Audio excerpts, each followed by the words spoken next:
yambeli bino lisusu mwana mboka mama Chantal Moboni tokosola masolo ya mboka ebele makambo ezali ebele penza to gagner tango télévision ezali tango mama Chantal esengo mingi lisusu nga penza naza esengo makasi pe ya kozala lisusu elongo na yo po tosolola na bamboka nakobanda penza koencourage yo na mosala ozosala eza esengo komona mwasi atelemi aza na vision na ye azobunda bafinga batonga basala nini atelemi kaka azokoba. C'est la race des femmes que nous cherchons. Merci maman. Mais na lamuka na wuti kotanga lelo balobi mwa ungu ezongi sunda lamuka na moni papa muzito akoloba mingi par rapport à lamuka le kamonini bo bloquer lamuka bolobi bato mosusu susu bakokota lisusu na lamuka te akosenga ke lamuka eza ka ya papa Fayulu te bo fungola bino nyonso bozaki na kati lelo komi ondike komi ya bino kaka bato a décider ma politique banlèvement na kisasa bebo tokolobela bolimbisi insécurité généralisée nzala na libumu panier ménagère likama ndenge tokobika tokomona na este pasi na pasi bakambi ya bamboka mosusu bakomi kozwa mpifo ya kolobela biso ntongo midi poko tala makambo ya motuya oyo esengeli ngai na yo lelo tosolola mpona pe wana omoni yango mpenza en tout cas namoni ntina tosolola masolo wana lisusu te parce que lamuka ezali esprit ya peuple lamuka aza na symbole ya victoire ya peuple ezosenga kaka ke peuple acomprendre rôle nini esengeli ajoue mpo mboka ekende liboso. Ok, donc lamuka totia yango pembeni eza na oka mini fretel solo wana eza na ntina mpenza malamu te tokende kasi okoti na likambo yango ya insécurité ya ville ya Kinshasa bato balobi bakocomprendre te su Mobutu su Kabila ndenge tozokendela mama chaque jour nga naza na internet chaque jour bacommuniquer disparition ya suka nauti kotanga ya motu moko nayebi ata te tokomaka kopartage mpo eza pasi un cadre de loger frème abungi depuis abimaki azongi te ya suka awa nauti komona lisusu une jeune fille baute kofilme balobi aza na susiete ya bandal je crois sinkin mais façon mwana mwasi wana azaleli je ne sais pas qu'est-ce qui s'est passé mama na ngai eza nini Maman Paulette, il faut d'abord sensibiliser le peuple. Il faut que le peuple ait la responsabilité néanmoins. Le peuple a un devoir que l'État a sécurisé. Parce que c'est du rôle de l'État. Nous avons un ministère de l'Intérieur. Nous avons un gouvernement provincial. Mais aujourd'hui, qui dit quoi? Peuple, tant que le peuple a délaissé. Peuple a on dirait mboka bana bana, débrouillez-vous. Mais comment au mona 5, 6, 7 baka recrudescence wana. Et c'est quelqu'un qui a interpellé. Mais pourquoi ça n'interpelle pas? Nous avons communiqué avec l'hôtel de ville, disons gouvernement provincial, pour les mesures, les quêtes, ça va vite. Mais la liste est donc, nous avons besoin d'être dirigés par les citoyens. Quand on est dirigé par un citoyen, on a un droit et un devoir envers le peuple. On a un devoir et une redevabilité. Na peuple. Tant que tu te désormais mode d'accession à pouvoir et répondre na souci dans la préambule de la constitution na biso et puis répondre na souci article 5 de la constitution redevabilité et cause à la automatique et to comme on a un état responsable oyo a s'occuper na peuple na ye. Mais dites-moi aujourd'hui bana ba komika on dirait ba boti bazate sécurité de tout le coin de la République, ça pose problème. Lelo oyo tosa ndenge. Mais esengeli toyeba que d'après moi ma réflexion na sali mingi na ba veille ba élection. Ba makambo yo ezalaka ka mingi. Peut-être cette fois-ci est touché plus capital. Mais batu mingi yo bazana ba province ba ebi que en 2006, et mana balendo tout le monde qui insécurité qui tolongo wana na 2011 toye na mamba ba inyele soko tali yango ezaka na ba fait ya ba élection na ba bundu dia Congo ezaka ba toke na 2016 ano il faut ça élection kamunya sample et ti toye kokende ko sala dialogue à 5 ans élection ekokoma na 2018 lelo tokomi na 2023 tomilengela mpo na ba élection tokomoyoka bamobondo banani donc ozomona ki insécurité wana ezali lisusu likambo tomona yango normal te ekomi ya normal il faut interpeller mutu nyonso pourquoi na veille à chaque convocation encore électorale bamakambo wana esalemaka est-ce qu'il y a une main noire est-ce que c'est de la volonté ya bato moko boye mpo baseme terreur na mboka ou bien batia psychose moko na kati ya population pour quel objectif? Ça doit nous interpeller tous, parce qu'il s'agit de la vie de Congolais. Les lots Congolais, conformément à Mbeko Mboka, c'est une libre circulation en Mboka, et c'est à l'aise à quoi qu'il fait tinae, à zongi 1 heure, 2 heures, à ebi qui n'a sécurisé, à ebi qui la police en Mboka Langezali, à ebi ma pinga en Mboka Langezali. Mais aujourd'hui, ce n'est pas le cas. Aujourd'hui, dès qu'il est 18h, Moutounio ça que Azananda. Aujourd'hui, et comme il passe, banaba bimana balabala. Banaba même que là c'est comme il passe, comme problème traumatisant, comme kobanga osakanate. C'est-à-dire que comme ko vivre une psychose moko boyé, mais ça prépare quoi? Qui en est les bénéficiaires? Tel est si quand nazo senga responsabilité à l'État. Il faut l'État a la capacité non seulement ya ko éradiquer phénomène voilà, mais aussi ya ko kende musika ko tala ba source nango arbre à causalité. Tomoni awa na mboko yo sous ce régime comment batu ba marcher ba simbi ba machete na marche. Tomoni que la police peut accompagner batu ba marcher mais baza na machete. Qu'est-ce que cela veut dire? Tozomona awa ba milice moko bo urbaine na kati ya ville ba milice parti politique bazo opérer ba ok ne peut ko réclamer salaire tout le monde ba vidéo ba oui ba pesa ba sur $80 tout ça tout le monde yango tozaki na mboko toyokaki makambo moko na Kingabwa ba formation moko bazako former ceux qui ba milice moko bo na Kingabwa tokomi wapi to éviter. C'est-à-dire aujourd'hui, il est très important, l'État a sa responsabilité. Le peuple a un droit à la sécurité. Le peuple a un droit à bien à sécuriser. Nalandi awa vers place ma campagne wana ba mota ba ngai ba enlever fille moko bazaki pena ba machette heureusement ba garde moko bazaki mipandi wana ba eko intervenir. Nalandi na bandal a na re pharmacie yaya ye na leki na wendi yaya zo somba biloko leki azana sima kaka na balabala wana jeep ya ilokota leki bakomi ko ganga ba moto elandi ti ba ko récupérer mwana to moni yango na ba na TikTok ya. Mais maman tozo kende wapi? À qui revient cette charge si ce n'est pas à l'État? Maintenant l'État azali démissionnaire. Le gouvernement ne dit mot.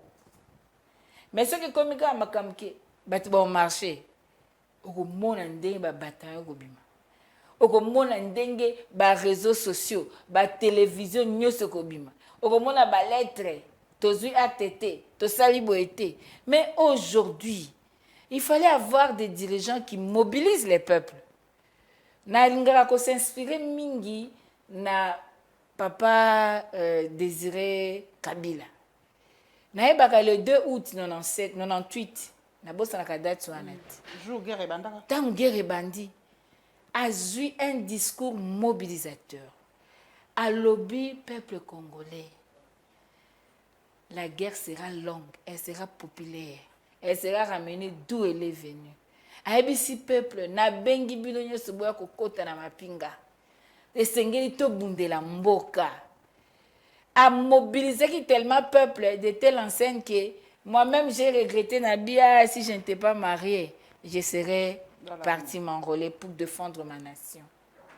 Au moni ba jeune na tchangu ndenge ba kanga ba rebelle na maboko.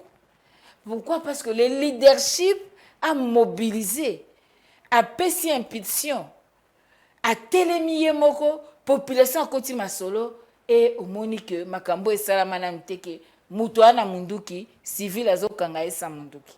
Donc pour dire que c'est du devoir de l'État de sécuriser le Congolais. Toutes tendances confondues. La sécurité n'a pas de couleur politique. La sécurité pour tous. Et c'est à l'État congolais. Il y a que ça à Moussala. Mais tant qu'on a ça à côté. Et c'est le gouvernement démissionné. Tant qu'on a aux apparents, aux incapacité, il y a que sécuriser le peuple. Ce qui te domaine, les garants de la nation, sous l'impulsion de aujourd'hui, l'insécurité, c'est sous l'impulsion de qui? Qui peut nous répondre? C'est sous l'impulsion de qui? C'est l'insécurité autobika. Ah. Baebisi biso, batubako benga biso, to communal sur place, à vérifier. Na côté à Makala, il y a un coin au Batu. Balongwe na bango. Merci. Batiki bandaku bakimi parce que balobi insécurité moyens zate. Que fait l'État congolais? Que fait l'État? Toya ko fanda na TV, oya boy, bobanda débat, deuxième mandat, bobanda débat, bilan positif. Mais la sécurité est là. Débat yangoana, c'est une question de société, l'élo. Insécurité comme un fléau. Qu'est-ce que nous faisons, nous, en tant que peuple, nous, en tant que responsables, autolobique, tous les mandats à peuple, tout ça pour le peuple. Tout ça est né. Les gens ont interpellé. Bandoko langai bazan na parlement. Même si bon memaki makambango ndengo bon memaki. Balobi atana souka, balukata ko sauver l'ongiti. Insécurité grandissante oyo. Est-ce que ça a député Moko a sali interpellation? Ministre intérieur a expliqué dans le biso qu'est-ce qui se passe au juste. Ville-province à Kinshasa, sur le plan sécuritaire aujourd'hui, qu'est-ce qui se passe? Parce que psychose est dans la population. Est-ce que le ministre intérieur a dit comment on a été? Tout ça sur l'Est. Pour Moutou Kene, Yebisanga. Mutu pa matalelo catch et commis problème. Bazobanga même 207. 207 ba komo bang. Ba yes problème. Moto ba kimelaki et commis problème. Bon, yebisangai. C'est à l'État congolais maintenant, il y a que ça la nyonso pour remettre le peuple en confiance et puis à traquer ben civique wana.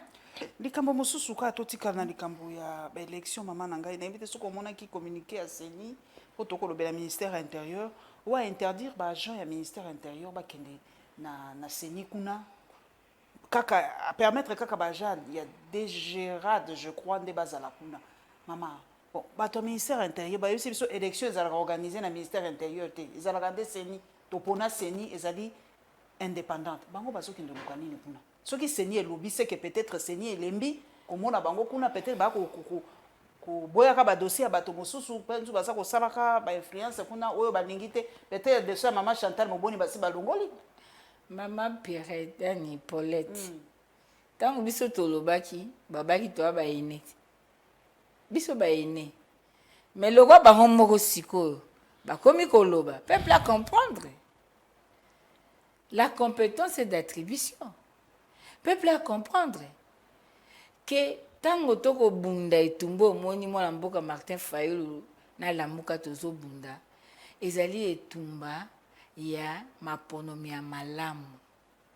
Ezali etumba ya bosolo na kati ya ba urne. Ezali etumba des générations, c'est pour l'intérêt du pays. Parce que lelo, ceux qui toza na ba élection made in 10e rue. Ça va pas sauver la nation. Ça va créer du désordre. Na 800 partis créés, tout comme il y a 800 partis. Donc comme il y a 910 partis. 910 partis politiques. Il y a même pas longtemps. Et pendant ces régimes, tous ça déjà n'a plus de 350 quelques partis au bas créés. Comment vous allez comprendre la liste des partis politiques de Tenguana? Comment la parti Tshisekedi c'est bon, parti ba mususu to bana mona ta alliance pour le développement alliance mais oza ba parti Tshisekedi ozomona ba parti se créer mais ba oyebisa biso balobi eza liberté eza la constitution et la création de parti politique c'est là où intervient maintenant besoin ya ba député responsable pour na koluka tozwa ba loi ya mise en œuvre ya ma création de parti politique wana même si autorisation ezali légale ba peut créer un parti politique mais il faut une loi de mise en œuvre pour mettre les garde-fous. Il faut quand même un siège social, tout ça. Pour ça, les garde-fous. C'est pas normal. Il paraîtrait que les membres CENI peuvent créer un parti politique. Les membres du bureau CENI, il paraîtrait, nous vérifions. Aux AP journalistes, vérifier. Vous voyez comment Makambezo Kende. Et si nous exigeons audit affiché électoral, est-ce que tu as une erreur? Ceux qui bazo bangate. Pourquoi babo audit? Pourquoi balingi ba mema biso na système ya fraude? Donc maman ngai nazo bisao que tant au moni seigneur beleli c'est que eza ras-le-bol. C'est un cri de cœur. Habite trop c'est trop. Bien qu'il y ait un membre de la famille mais habiter bo revêser. Vraiment et revêser donc moyens à souter. C'est-à-dire eyebani elobami to lobi yango partout. Comment okomona na bisika oyo il faut elengela ya makamba souveraineté ya mboka okokuta babilongi moko boye ndenge na ndenge suspect boye boye qui fait quoi mais c'est normal que seni aluka ko recadrer mais heureusement que bango moko balobi yango tozoloba que esengeli l'indépendance ya seni esengeli autonomie ya seni. Na lettre on a tangi penenga brandir article 211 et c'est ce qui est légal.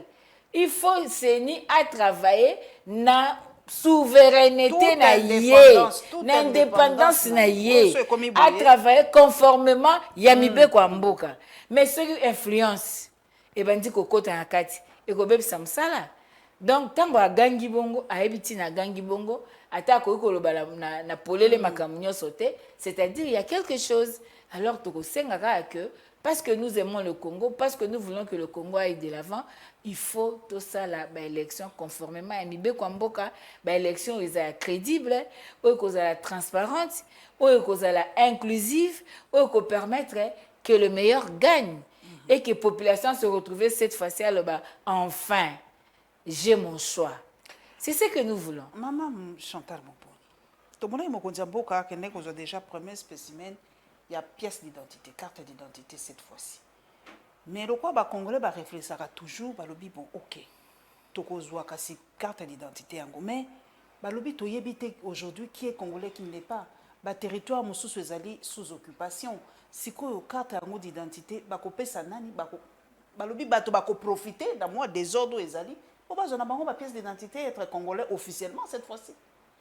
Et là au moni biso to ba mikonyoso. Na politique okoya na pouvoir te sans omilengela okoki ko exercer pouvoir te sans que oza na ba politique publique na ba secteur nyonso ya vie nationale oyo ko permettre yo o bandara komata escalier moko mibale misato ti esika oyo kosuka ono a continuité de l'état moto akoyangela yo akokoba na yango mais lelo ozomona les gens bazomona kaka neti bazana na opposition il faut basala ba trompe œil ba makamo po ba biso babitala tokuta bien la carte d'identité de pesi une carte d'identité tala tokuta bien na non ce n'est pas ça c'est un danger régime oyo esengeli eya yango mo biso tolobaki liboso et on ne peut pas depuis 2015 bato bakufa na mboko yo Tango Kabila a conditionné l'élection à recensement. Article 8. Il y a loi électorale. Oui. 2015. Le 19 janvier, 19 au 23 janvier 2015. Na tango wana, tolobi non. Papa Kengo a dondo sage qu'il était, na niveau Sénat, a stoppaki yango, a boy makile tanga. Pona koloba nini. L'identité eza eloko ya mutuya eza eloko ya limemia pe ya souveraineté nationale eza eloko basalaka yango na presse te soki tolobi na oyo lelo na Kisasa toa na insécurité touti kobeta masolo na Kwamutu na Équateur lelo na Djugu boni bakiti kende na Magi kende na Buta na Kole na Nyanya bakobenga na telefone le nyonso kende na Nord Kivu na Rutshuru enrôlement kutu basali te oh bato basali kutu enrôlement te identité nte baokizwa maintenant débat wana pour tokóma ya niveau ya identité ezosenga un régime issu na peuple esali bapolitique publique bien définie discuter au niveau ya assemblée issu na peuple oyo eza epris na patriotisme mpona kopermettre que to agir mpona intérêt ya peuple na Bunagana lelo il y a des Rwandais il y a des Burundais il y a des Ougandais il y a des Kenyans il y a des Sud-Soudanais nazwaka Bunagana Rutshuru kana Bayonga Nyamilime Kibariwe kuna nyonso kote oyo l'état na biso azoko exercer autorité na été lelo parce que pays est agressé bon toutes ces troupes étrangères oyo eza na mboka toutes ces frontières que ça soit douanière comme ba frontière territoriale ya biso pona accessibilité na mboka to contrôler yango te parce que Bunagana eza na frontière na Uganda est-ce que lelo tokoyeba combien des Ougandais bakoti Bunagana tokoyeba combien de Congolais qui sont encore restés là-bas bamsusu bakimi bamsusu bakufi bamsusu bazana na bako souffrir kuna on a plus de 6 millions de déplacés internes. Comment on peut savoir aujourd'hui qui est Congolais, qui n'est pas Congolais? Et dans le même pays, il y aurait reste FDLR ou Tikala Bazali. Il y a plus de 6 armées. Place autorité elle était zate batu bazo kota ndenge balingi. Makamba osala kuna ndenge balingi. Bao bakoiba bakoiba coltan bakoiba diamant bakoiba. Yebisanga kopesa carte d'identité wapi. Okopesa nani okopimela nani. Na Kisasa kaka oyo. Ndenge tozawa. Na ba statistique oyo bazako ba biso lelo nous sommes environ 100 millions et quelques. Kisasa probabilité Kisasa aurait 15 millions. Yaka probable to évidente. Recensement ya population. Ya souke zalaka quand 1988 hein. Oui, sous Mobutu. Sous Mobutu. Recensement administratif. Salamité. Recensement technique. Salamité. Et pour la recensement, il faut un régime où ils ont posé, qui est sous contrôle à l'État. L'État a exercé autorité partout. L'État a joué rôle alors bobandi opération. Parce qu'aujourd'hui, quand vous donnez la carte d'identité à quelqu'un, c'est-à-dire vous reconnaissez qu'il est congolais. Bon, vous allez vous servir de quels critères pour dire que Ouaza congolais. Carte d'enrôlement. Mais les mineurs se sont enrôlés. Est-ce que les mineurs ou ana baza ba adulte? Yebisangai. Compliqué. Bon, autobimisa ba carte d'identité. Les doublons qu'il y aurait, les fictifs qu'il y aurait dans le fichier électoral. Baroza ba carte non, s'il vous plaît. Et ça demande une photo sécurisée parce que tu souffres mingi na bato yo bazo uta bazo ba ocha ba désordre. Et c'est occasion ya ko réfléchir, ya ko tia ba politique publique, ya ko ba ke na minute yo. Toza biso nyonso cap vers les élections. Nous voulons tous une élection crédible. Une élection inclusive. Et ça, une élection, tu as que la raison pour vous disqualifier. Et ça, une élection, les joueurs, la population à Kati Makambu, c'est ni à sali arbitrage. C'est ça les élections en Mais maman, ce qui est élection, c'est la mité. Est-ce que tu as reçu dans moi un dialogue, je suppose, balobi, yemoko kadima koloba. mbongo pe eza penza kaka te. Donc moi ma nini eza kaka ba préalable pe nyonso pona ko sa élection. Maman ngai balobi on finira kaka peut-être ya ko vanda pe ya ko solo. Ma sœur. Moni c'est notre pays. Nous devons l'aimer. Touchi kokutana na ndeko kadima pesa Martin Fayulu la muka touchi solana.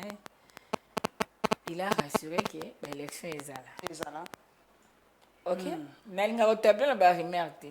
Il a rassuré qu'il y aura bel et bien des élections. Est-ce que une manière, une stratégie, il y a qu'au calmer, et puis il y a qu'au louka peut-être ceux qui exaltent li pate quoi à côté mususu. Ce sont des questions, hein? Nous sommes politiques. Nous avons aussi d'autres informations. Maintenant, parce que yo obi na biso qui élection aux arts. Parce que mobeko mboka na biso pesengi ki ba élection fait en 2023. Parce que peuple congolais pas osé la ba élection malamu pour na ba kambinae, nous devons aller aux élections. Maintenant le problème ya biso ezalaki peso continuer, c'est de fixer les règles du jeu. Parce qu'on ne peut pas aller dans une élection perdue d'avance. Parce que les gens ont une volonté bien déterminée. Il y a cause en majorité parlementaire par des nominations de députés et puis Kobimisabatu par la fraude électorale. C'est pour cela que le bibo. Dès qu'on a besoin de affichage de la liste des électeurs.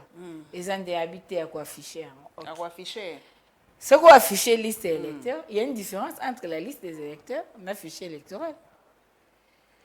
Ce qui est la liste des électeurs, c'est 1000.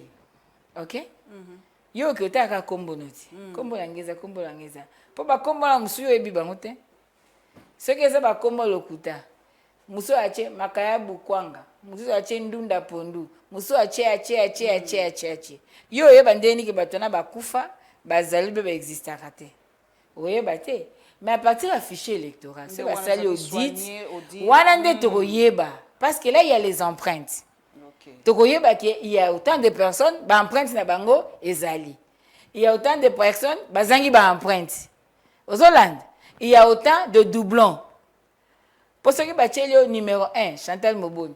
OK, soukuna na numéro 43e, 43 000, ce qui comme Chantal Moboni. Il y a autant, hein? Mais quand il y a audit et fichier électoral, tu connais pas doublon. Mais bandimi quand même audit en go basalaki. Donc quand il m'a dit que te permettre à zonga reçoit na plénière, c'est maintenant à zonga sous biso. OK. Pour na couper sa biso précision. Mais l'audit est à condition sine qua non pour que tous les élections aient bien. Vous devez comprendre tina ya ko za fichier est bien. Pour ceux qui se comptent au fichier électoral oyo, toi na ba mineur, toi na ba doublon, toi na ba fictif. C'est-à-dire nombre nyonso ya batouana ils ont gagné d'avance par un camp politique. En 2018, on avait l'audit à OIF. Le président Martin Fayulu Azala qui est pour le compte de rassemblement. Il y avait technicien Moko, le Lopez Akuna Asseni, Azaki na compte à IDPS, tout ça qui n'a INC, MLC, tout ça, ils avaient des représentants. Et puis, il y avait un représentant à SADC, à l'Union africaine. C'était toute une commission, il y a des rapports. Il y a audit Nabango Basalaki. Et cet audit a fait un rapport d'avoir, on avait déjà 10 millions de fictifs. Bon, et aujourd'hui, ce qui est total, tout dans la question belée. Qui ça? Augmentation de la population de 2018, Tilelo, Ezali Penzate, attendant qu'à 5 millions et quelques, il y a enrôlé. Et Matite, malgré l'exode rural, il y a des coins où batu baza susu mingite, batu ba panzani, baki côté mususu. Mais comment bazana surplus, il y a plus de 25%. Mais tout ça, tu vois, bango bien, nani, na fichier électoral. Ce que par exemple, na Djougou. Je crois au moment, c'est 32 000 enrôlés. Na Djougou, 32 000. 32 000 enrôlés. Ce que j'ai 32 000. Mais ce que tu as bien, batandaki 130 000 enrôlés. Ok? Batandaki na 130 000 prévision, mais bazui 32 000. Maintenant, avec la liste électorale, nde batu bakoyeba kombo langeza kombo langa ezati. Mais à partir du fichier électoral, nde bakoyeba combien de personnes bakovoter na empreinte digitale. Donc, ezali eloko moko ezali très très important et sengeli tozo fichier ya malamu. Donc, lelo oyo mama na ngai toza na tina oke pressé na identité te. Makambo kosala eza ebele nzala eza na libumu base focaliser ata na makambo ya mbisi mpo oyo Namibie eya te. mokonzi akendaki le 24 juin bomonaki ye bon tomonaka kaka mais problème eza sikoyo nde mbisi ekoma na nzungu mpe mbisi etelema na mesa ya bacongolais ozomona bisika makambo ezalaka komona tomonaka na biso parce que oyo eza régime ya barénovation tomonaka na biso. Maintenant, ndenge nini Congolais akosepela, Congolais akolia mbisi.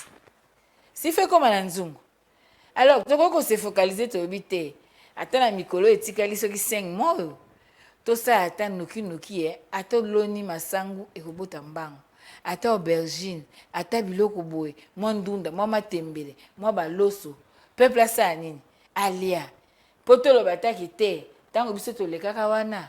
Malgré nyonso ezalaki na domaine boye tosalaki boye soki tobanzo kobanda makambo ya identité lelo ekosila mpe lelo te seni azoluka nano mbongo asala baélection tokofutaka mbongo ya baidentité. mama nauti komona papa mozito touti kotanga mpe papa mozito alobi aboyi élection te mais alobi église s'impliqué mingi na baterritoire oyo ezali occupé mais nayebi ke mokonzi ya mboka na église catholique alobi certains prélats alobi nyonso te kureza koleka penza ti kureza koleka te alobi baprela mosusu bakomi trop proche ya opposition trop proche ya certains candidats mais sikoyo bokosenga lisusu en même temps soutien wana eza papa mozito toyebi ke église catholique ezali partout na baterritoire nyonso ya RDC sikoyo église emibenda na processus électoral po balobi na bango botikala bosalaka mosala oyo nzambe atinda bino donc bokota na politique donc église so balobi balongola poids ya église catholique baekole na bango eyeba nini na bango bekosalama ndenge nini mama Paulette ntango papa ayaki somona bato nyonso base mobilize na bisika oyo ezalaki sali te bakomisaki yango propre po aleka aloba te mboka oyo eza kitoko papa mokonzi ya église catholique te bayambaki bongo po ani po bayebi ki église catholique c'est pas comme les autres églises. Église catholique tango tali yo moko esika pape afani na Vatican babenga yango état ye moko pape aza autorité ecclésiastique en même temps un chef de l'état. Ça dit tout. Lelo na mboka na biso les gens ont les sens ya méprise ya sens ya disons la méprise ya sens à histoire. Parce que quand tu regardes le rôle de l'église catholique dans ces pays, et ben dit le thé. Tant que le cardinal Malula maman, na mobutu ezakindeni. Oh alobi, je préfère être crucifié pour la vérité que de crucifier la vérité. Tant que yo tali papa Mosengo, abi non, les résultats ne sont ni conformes à la vérité ni à la justice. Que les médiocres dégagent. C'était comment? Tant que le cardinal Ambongo aye. Mais les gens oublient que ils ont un domaine éducatif, philanthropique, ils ont un domaine humanitaire, un domaine ébélé, même professionnel. Église catholique a résorbé même dans le chômage, dans le ébélé, même dans le domaine sanitaire, tout. Elle est là. Là où l'État n'arrive pas, comme Molobi, l'Église arrive. Kende par exemple, dans la grande province orientale, dans Mboka Moko, Banalia. Banalia, qui est de Babali, kuna. Oko tambola partout. L'État a zate, au coup d'église catholique, au coup à sali ba hôpitaux, à sali ba école, ba Caritas, Pour bafouter ba fonctionnaire intérieur, ba utiliser la Caritas Congo et l'église catholique. Moi, je pense que le problème est ailleurs. Dans le ça personnel entre Monseigneur, Non, non. entre l'évêque et le président. Il n'y a pas de problème personnel. Tu sais, la stratégie du régime, c'est quoi? Ce qui va attaquer, attendez, on va perfect. Ce qui va attaquer, il faut pas ça, non, tout va isoler, on a perfect. Et comme on dirait, ça, il cambia, yomoko. Après, on va voir qu'on a droit commun. Ça, c'est la stratégie. Comment vous pouvez dissocier le cardinal Ambongo de l'église catholique parce qu'il y a un cardinal de l'église catholique? Et pas seulement à Congo. Tu as Congo en face. Comment vous allez isoler M. Labin Cholé, qui n'est que porte-parole, il y a un évêque, secrétaire général qui ne fait que porter la parole, il y a un évêque. Tous les 45 évêques réunis, na Katia 5 ans, il y a même une parole na bango. Comment vous allez l'isoler? Mais na marche à chrétien, c'était pas l'église catholique? Il y a le 16 février 92. Maman Paulette, nous étions dans l'opposition. On n'a pas marché en commençant, marche dans la paroisse, sango liboso na ba kurus na bango, ba chrétien bazolanda. Merci. Celle-ci, Milapro, c'est pas l'église? Non. Ce n'est pas parce que IDPC est au pouvoir que l'église catholique va cesser de jouer son rôle. Et puis le rôle, quand les gens disent que serviteur de Dieu va s'occuper, non, ça c'est faux. Maman, Moïse, c'était un serviteur de Dieu. Il est allé vers Pharaon parce qu'il fallait que le peuple d'Israël la libérer. Moïse a bondi dans Pharaon. Pharaon a tué Moïse a continué kaka zobele la nzambe pe a continuer mission nzamba pesa ki. Pharaon a bimisi ba nyoka. Moïse pe a bimisi ya ye avalé nyoka Pharaon. Pharaon a sali nyoso, est-ce qu'alongaki? Torobos a un rôle à Nathan auprès de David, tu sais. Mais l'église doit nous prêcher pour le salut. Le salut et koya soki to mener vie à malam. Siko ngai no yiba po musala ezate. Ba oyo bakena kindumba, ba bakena koboma, ba bakena boye, ba criminalité yango tozobelela belela. Pasteur à côté en église, totika kindoki, totika muibi. Dans l'entretemps, l'État a zotchabatu dans les conditions qu'il faut pas kende koyiba. L'église doit se taire.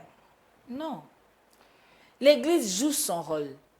Donc, si aujourd'hui, Bato Bakanisi que Makambi fait changer seulement parce que Zabango, maman, pour faire ça, Molingalikaya, Nana Ebaki que le 24 janvier 2019, Tango Bazo Salaba, Makambo Nabango, la parole des nations, Ebaki, le journal, le coma qui est à 5 mois.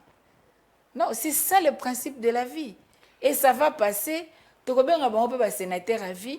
Moussou peut accueillir. Attends, le président Fayoula comme président. Un jour, peut accueillir Mandani aussi là. Akobeng on appelle sénateur à vie.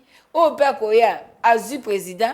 Kakabongo, c'est ça le principe de la nature. Toko soki sa maman moboni toko kikoluko zanga kolobela yango te likambo ya papa dos ndombasi po balobi. Likambo wana e choqué pe moi bato mingi. Asala ki pe point de presse na ye pe bato balobi lokola mi longoli ye moko. Il faut ça nini à perdre pe siège na ye ici l'été balobi en tout cas bato mususu ba comprendre balobi papa Martin azwaki décision na ye sans consulter ba député na ye ni ba cadre lokwa pe bino ba maman Chantal ba bino pe bozali kaka surprise ndenge boyoka ki yango ba mususu balobi mais non aza na droit ya papa fayo na droit ya ko restreindre ambition ya bato aboya bato mususu bazwa ba carte bato mususu ba kin élection c'était impossible. Par rapport à papa Ndombasi. Bon, non, que quand vous êtes dans un parti politique, vous avez des statuts, vous avez des règles. Vous allez le lingue au bozo mais maman comme ça dit vous adhérer à vision moboé. Oyo ezali na le lingue yango ya kotambola. Koloba ko restreindre ba liberté.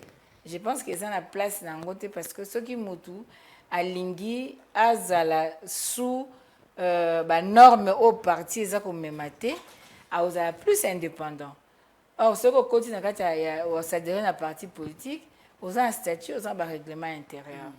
Honorable Ados Ndombasi, c'est un frère, c'est un collègue, Yazan Moutoyo, tout ça, il est combat, tout ça, il est lutte. Bon, bah, quand tu as un parti politique librement, bah, je me rappelle librement, c'est dans ce droit. Moutunga a condamné parce que a eu option a moko a bi ba raison na. Mais je suis là pour toujours défendre la vérité. Dire que le cadre va quitter décision Zouamaki, ça c'est faux.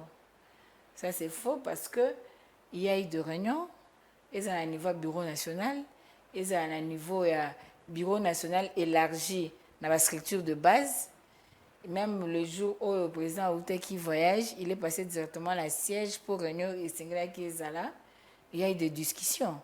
Maintenant, quand il y a des décisions où ils ont mis, c'est vrai que Batumsu Bakoko a pour, Bakoko a contre, mais quand c'est la décision où ils ont mis à majorité, il faut qu'on s'incline. Mais cela ne prive pas à quelqu'un sa liberté de voir les choses. Donc, chacun est libre de faire Makambazo Sala. Donc, moi, je garde de bons souvenirs. Je n'ai pas à dire les lots qui est honorable, le coup la Saliboué. Ou bien, non, il est libre de faire Oyamoni qui a sali. Donc, c'est normal. Bon, Nakanisi Hollandie, Oyokie, je ne peux parler que de ça, parce que c'est ça ce que je connais. Mais moi, je me dis que c'est normal dans un parti politique, Makamba Bongo Yaka, Bamsusu Bakindaka, Bamsupe Bayaka, mais la grande question est que Congo est gagné. C'est ça la grande question, que Congo est gagné. Personnellement, en tant que Moutou, en tant que mon souhait serait qu'il fallait continuer la lutte ensemble. Là, ça doit être dit. Mais question wana ekozanga te po na ozana yo sur plateau balobi mama tango basaki bino mwa babenga ngoni ko na poilu na papa epenge likambo nini elekaki tokosukisa na wana mama eza nini bakanaki bino bozalaki piégé ndenge nini lokwa nazana yo moko betela biso qu'est-ce qui s'était vraiment passé tokosukisa na wana Maman Paulette c'est moni c'est parce que tu as déterminé il y a que servir nation yango moni tozo continuer na combat toza ciblé régime ezali ko supporter vérité te elingi son mosusu te donc toza victime intolérance politique toutaki réunion na Fadenhouse tozozonga oyebi ke mikolo oyo mpe eleki ngai nazali na problème ya mutuka toyaki na mutuka ndeko epenge tokomi na niveau ya poids lourd comme biso nyonso toza pembeni wana na première rue tozwi direction baramoto ememaka première rue tokoti na nsima na biso toyoki babeti mutuka mais c'est quoi totali boye on a vu un officier abeti baluki sikoyo liboso bozonga bokende leka nzela poids lourd. Mais direct les gens sont devant nous. Derrière mais comment nous on est ici la première. Comment tu là directement à Balouki à Zolo Bazo Betamutuka. Prince était obligé à quitter la vitre pour tout sur la bien pour tout le Canadien. Koyamba Yamoko a gagné sa contact. Comme contact, il y a Prince Ezali un peu incliné.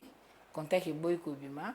A fungoli portière alors abandi ko brutaliser ba policier musupe ba yewana ba entouré biso batoki kotoka ko banda robeta tout ça mais il avait ses téléphones en main na moni que tellement basaki a so wana place wana kotika na mutu ke komi risque je suis descendu na landi na au prince côté qui j'ai récupéré ses téléphones alors j'ai été bousculé d'abord pour avoir ce téléphone c'était pas facile menacé, tout ça. Bon, ok, mais vous l'amenez où? Problème nini? Tout ça, on ne comprenait rien. C'était comme ça.